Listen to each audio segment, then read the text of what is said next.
বন্ধুরা, তোমরা সবাই কেমন আছো? তো আশা করি ভালো আছো। আর আমিও কিন্তু এখন বেশ একটু ভালো আছি আগের থেকে। তো সোমাফোর মনোজ চ্যানেলে আরেকটি নতুন ভিডিওতে তোমাদের স্বাগত জানাই। তো দেখো, আজ সকাল থেকে কিন্তু ব্লগটা স্টার্ট করা হয়নি। তো এখন কিন্তু বেলা 8:30 9টা এরকম বাজে।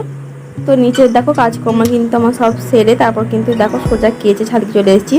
তো নিচে কাজকর্ম বলতে বেটুকে খাবার করা, খাওয়ানো, বিছানা বাগানো, তো এসব কিন্তু কাজকর্মগুলো হয়ে গেছে। তো দেখো তখন কিন্তু ব্লগটা স্টার্ট করা হয়নি, একটু ব্যস্ততার মধ্যেই ছিলাম বলে।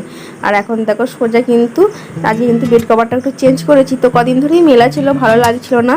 তো সেই জন্যই ভাবলাম যে আজকে বেড কভারটা একটু চেঞ্জ করে দিই। তো সেই জন্যই দেখো বেড কভারটা চেঞ্জ করে দেখো বেড কভারটা কিন্তু কাঁচাও হয়ে গেছে আজকে। তো কেচে কিন্তু সোজা কিন্তু চলে এসেছি ছাদে মেলে দেবো বলে। তো এত বড় জিনিস কিন্তু বারান্দায় মেলাও যাবে না, আর টপ করে শুকবেও না। তো সেই জন্যই কিন্তু ছাদকে নিয়ে চলে এসেছি। তো আজকে কিন্তু আকাশটা না বেশ পরিষ্কার রয়েছে, আর রোদেরও দেখো খুব জোর দিয়েছে। তো আবার জানি না বেলার দিকে বা বিকেলের দিকে বৃষ্টি নামবে কি না। তো বর্ষাকালে তো এই রোদ এই বৃষ্টি, তাই কিছু বলা যাবে না। তো এখন কিন্তু আকাশটা কিন্তু বেশ পরিষ্কার রয়েছে। আর এদিকে দেখো বিছানার চাদরটা কিন্তু দেখো লুটাচ্ছিল বলে নিচে, তাই একটু গুটিয়ে দিলাম, না হলে ধুলোবালি লেগে যাবে। তো সেই জন্যে তো চলো, এদিকে আমার জামা কাপড়গুলো কিন্তু সব মেলা হয়ে গেছে কমপ্লিট। তো এরপর কিন্তু নিচে নেমে যাব।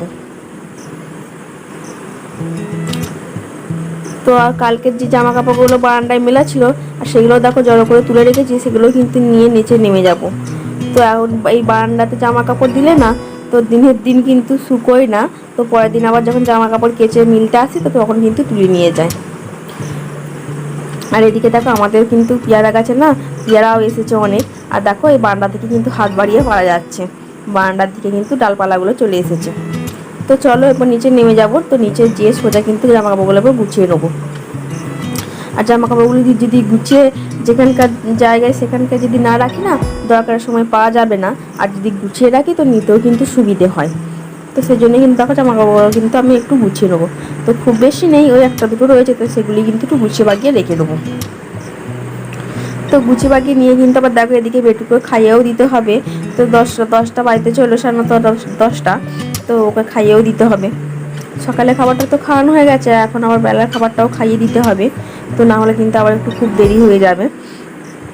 আর খুব দেরি হয়ে গেলে না আবার দুপুরবেলা কিন্তু ভাতটা তেমন খেতে যায় না। তো সেই কারণের জন্যে।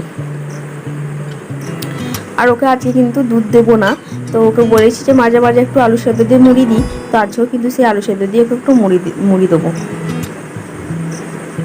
তো চলো, এদিকে জামা কাপড়গুলো কিন্তু গোছানো বাগানো হয়ে গেছে, তারপর রেখে দেবো। তো তারপর দেখো সোজা চলে এসেছি কিন্তু মুড়ি খাবার করতে। আর ওদিকে বেটুকে কিন্তু খাওয়ানো হয়ে গেছে। তো বেটুকে খাইয়েই তারপর কিন্তু দেখো মুড়ি খাবার করতে চলে এসেছি। তো আজকে মুড়ি খাবার কি হবে বলো, তোমরা কিন্তু দেখে নিশ্চয়ই বুঝতে পেরেছো। তো আজকে কিন্তু মুড়ি খাবার পেঁয়াজি হবে। আর এই পেঁয়াজি কিন্তু খেতে খুব সুন্দর লাগে, গরম গরম পেঁয়াজি। আর বিশেষ করে যদি আবার বিকালের দিকে হয়, গরম গরম পেঁয়াজ আর একটু দুধ চা কিন্তু খুব সুন্দর লাগে। আর বিকালে কিন্তু আড্ডাটাও বেশ জমে যায় গল্প করতে করতে খেলে। তো চলো পেঁয়াজিগুলো কিন্তু এদিকে ছেঁকে নেবো। আর দেখো পেঁয়াজগুলো কিন্তু এদিকে করা হয়ে গেছে কমপ্লিট। তো চলো পেঁয়াজগুলো রেখে দেবো। তো রেখে দিয়ে আজকে কি রান্না হয় দেখবো। তো সেগুলোই কিন্তু মাছগুলো কাটতে বসবো। আর বেটুকে ওদিকে খাই দিয়েছি, বেটু কিন্তু ওদিকে খেলছে ওর বোনের সাথে। আর দেখো আজকে কিন্তু অনেকটাই দুধ দিয়েছে। আর এই দুধটাও কিন্তু গরম করে নিতে হবে। আর একটা কথা দেখো, আর আমাদের না যে গরুটা দুধ দেয়, তো তার বাছুরটা কিন্তু না একটু শরীর খারাপ, তেমন খুব একটা ভালো খাচ্ছে না। তো দেখো এদিকে কিন্তু আমি আনাজ কাটতে বসে পড়েছি। আর দেখো বেটু ওর বোনিও কিন্তু দেখো চলে এসেছে আমার কাছে। তো এসে ওরা অন্যায় বদমাইশি করছে, রসুন আদা এসবগুলো দেখো ছুঁড়ে ছুঁড়ে ফেলছে, আলুগুলো। তোর মা বকছিল সেই কারণের জন্য। তো চলো এদিকে আমি আনাজগুলো কেটে নিচ্ছি। আর ততক্ষণ ওদিকে পূজা ওভেনে ভাতটা চাপিয়ে দিচ্ছিল চাল ধুয়ে। আর আজকেও না তেমন খুব একটা রান্না হবে না, ওই একটা দুটো তরকারি হবে। তাই কেন বলো তো, এখন শরীরটা একটু সবারই ভালো আছে। তো জ্বর সর্দিগুলো আর নেই, কিন্তু ভালো হলেই কী হবে বলো তো, ভালো হলেও না মুখে তেমন রুচি নেই, তেমন না খেতে কেউ ভাত মুড়ি কেউ খেতে পারছে না। তো সেই জন্য এক গাদা তরকারি করে কী হবে বলো। তরকারিগুলো নষ্ট হবে। তো সেই জন্য খুব বেশি তরকারি হবে না। তো বাপি মাছ নিয়ে এসছে, তো সেই জন্য মাছের ঝোলই হবে, আর একটা দুটো কিছু ভাজাভুজি করে দেওয়া হবে। আর এদিকে ঠাকুমার শরীরটাও কিন্তু বেশ খারাপ। ঠাকুমা কিন্তু হাঁপানির টানটা কমেনি, আগের থেকে কিন্তু একটু কমলেও কিন্তু এখনও রয়েছে। তো ঠাকুমা তেমন খুব একটা খেতে পাচ্ছে না, শরীরটা একটু খারাপ রয়েছে। তো চলো এদিকে দেখো, তোমাদের সঙ্গে কথা বলতে বলতে কিন্তু আনাজগুলো কেটে নিচ্ছিলাম।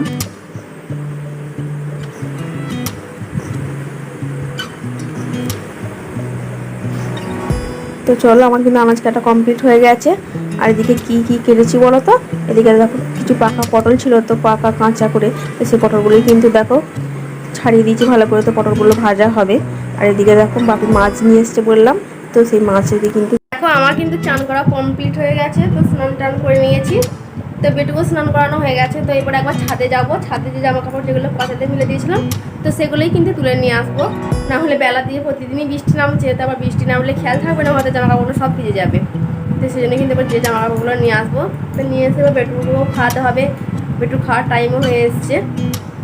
তো চলো তোমরা ভিডিওটা দেখতে থাকো। তো তারপর ওদিকে দেখো আমার স্নান করা হয়ে গেছে, আর বেটুকেও কিন্তু ওদিকে স্নান করে দিয়েছি। আর তারপর দেখো নিচে চলে এসেছি, আর নিচে এসে দেখছি যে ওদের পাশের বাড়ি কাকিমাটা পেয়ারা দিয়ে গেছে। তো আগের দিনই বলছিলাম যে জ্বর সর্দি মুখে পেয়ারা খেতে মজা যাচ্ছে। তো আমাদের কাছে হয়েছে, কিন্তু আমাদের কাছে পেয়ারাগুলো না একটু কানা পোকা এসব হচ্ছে, খাওয়ার মতো ঠিকঠাক পাচ্ছি না। তো সেই জন্য দেখো আজকে কিন্তু পেয়ারাগুলো দেখাচ্ছে। আর এই জ্বর মুখে না পেয়ারা একটু নুন লঙ্কা মাখে খেতে কিন্তু বেশ লাগে। তো সব পেয়ারাগুলো কিন্তু আজকে খাবো না, সেই জন্য কিন্তু ফ্রিজে রেখে দিয়েছি। আর এখন দেখো সোজা চলে এসেছি বিকেলবেলা। তখন কিন্তু দিনের বেলায় খাওয়া দাওয়া করে একটু রেস্ট নিয়েছিলাম, আর এখন দেখুন বিকেলবেলা। আর দেখো বিকেলবেলা কিন্তু আকাশটা কিন্তু একটু মেঘলা মেঘলা রয়েছে। তো আবার বৃষ্টি হবে নাকি জানি না। দিনের বেলা দেখো কি সুন্দর আকাশটা পরিষ্কার ছিল, রোদুরে ছিল, আর বিকেলে দেখো মেঘলা মেঘলা। আর আজকে ভাগ্যে তেমন খুব একটা বেরোনি, দেখতে পেয়েছো রাস্তাঘাটগুলো কিন্তু কাদা কাদা হয়ে রয়েছে। আর বেটুকে কিন্তু সে পাশে বাড়ি কাকিমাদের মেয়েটা একটু নিয়ে গেছে, আর আমি দরজা করার সামনেই দাঁড়িয়ে রয়েছি। তো চলো তোমাদেরকে না কামরাঙা গাছে দেখাবো যে কত কামরাঙা এসেছে। তো চলো তোমাদেরকে দেখায়। আর দেখো আর একটা আমাদের ওইদিকে ওই ধারে কিন্তু বাতাবি লেবুর গাছ ছিল। তো বাতাবি লেবুর গাছটা দেখো কিন্তু নষ্ট হয়ে গেছে, পড়ে গেছে। তো বাতাবি লেবুগুলো সেই গাছের গোড়ায় কিন্তু পড়ে রয়েছে, ছোটো ছোটো কচি কচি বাতাবি লেবুগুলো। আর দেখো এদিকে কামরাঙা গাছে কত কিন্তু কামরাঙা রয়েছে। কামরাঙাগুলো কিন্তু পেকেও গেছে, হলদে হলদে রয়েছে। আর কামরাঙাগুলো দেখেও না খেতে মজা যাচ্ছে, এই জ্বর মুখে নুন লঙ্কা মাখে। কিন্তু খাওয়া চলবে না, এই জ্বর থেকে উঠেছি, এখন খেলে আবার শরীর খারাপ হয়ে যাবে, সেই কারণে। আর এখন সন্ধ্যাবেলা দেখো সোজা কিন্তু বাড়ি চলে এসেছি। আর সন্ধ্যাবেলা কি হয় বলো তো, একটু পাস্তা হবে। তোমাদের দাদা ভাই কদিনই খাবো খাবো করছিলো, জ্বর সর্দিতে নুন ঝাল করেছে খাবার। তো সেই জন্য দেখো পাস্তা কিন্তু এনে রেখেছিলো, দুদিনই করা হয়নি। তো আজকে বললো যে করে ফেলো, তো দেখো সেই জন্য করা হচ্ছে। আর পাস্তাটা দেখো আগে থেকে কিন্তু সেদ্ধ করে রাখা ছিল। আর এদিকে তার জন্য পাস্তাটা করার জন্য খানিকটা একটু মশলা করে নিয়েছিলাম। তো সেই মশলাটার মধ্যে কিন্তু পাস্তাটা দিয়ে দিলাম, আর একটা ডিমও দেবো। ডিমটা কিন্তু ভেজে রাখা রয়েছে। আর এই পাস্তাটার সঙ্গে দেবো পাস্তা মশলা, আর সসও দেবো 1 প্যাকেট। সসটা আর 1 প্যাকেট হলে আরও ভালো হতো, কিন্তু ছিল না, তো 1 প্যাকেটই ছিল। আর ও আনতে ভুলে গেছিলো, তো সেই কারণের জন্য 1 প্যাকেট দিয়েই করা হবে। তো চলো এদিকে দেখো পাস্তাটা কিন্তু হয়েই এসেছে। তো পাস্তা মশলাটাও দিয়ে দিয়েছি, একটু টমেটোর সস দিয়ে দেবো। এরপর ডিমগুলো দিয়ে ভালো করে একটু নাড়াচাড়া করে ভাজা ভাজা করে তারপর নামিয়ে দেবো। আর এই পাস্তাটা খেতেও কিন্তু না খুব সুন্দর লাগে। তো চলো এদিকে দেখো পাস্তা কিন্তু করা আমার কমপ্লিট হয়ে গেছে, তোমাদের দাদা ভাইকে দেবো। তো আর ভিডিওটা এই পর্যন্তই। ভালো লাগলে তোমরা কিন্তু অবশ্যই লাইক কমেন্ট শেয়ার করে দাও। তো পরে দেখা।